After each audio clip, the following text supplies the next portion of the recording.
Hi guys, welcome back to my channel. Today I'm showing you the more casual setup that I have that would be good for a brunch or breakfast.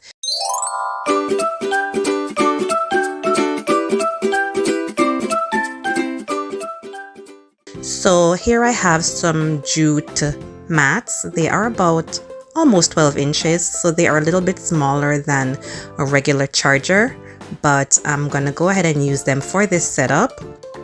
So guys, I also added a white tablecloth, as this along with the mats that I'm using is going to give a casual look.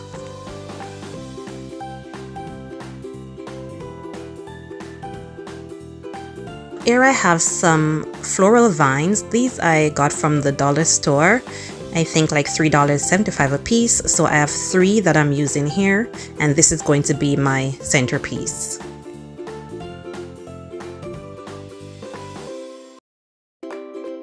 So I really love these florals. They are very pretty and it does say spring, and then the color definitely says Easter.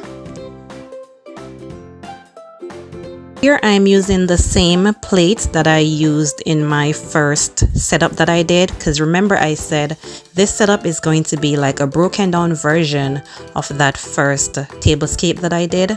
So I'm trying to maintain some of the pieces that I had used in that setup. So I'm using the same plates and utensils, and then I'm also using the same napkin folder, guys. So what I changed is the eggs that I use. So instead of using the golden eggs, I'm using the fillable Easter eggs in the color yellow and purple. So I really love it. It's giving a little cheerful, playful vibe, and I really like it. So if you look closely, guys, along the centerpiece, I did add some of the fillable Easter eggs just to bring a little of the Easter pastel vibes to the table. I wanted to point this out, guys, that this is a regular mason jar. I already had these in my possession, so I'm just repurposing them. So you can always use and find things around your home that you can repurpose as well and upcycle to reuse in your setups. I must say that the mason jars does make the setting look way more casual.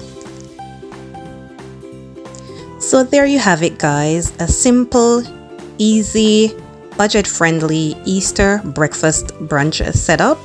It's very chic and seasonal, so let me know what you think in the comments below, and I will see you in the next video.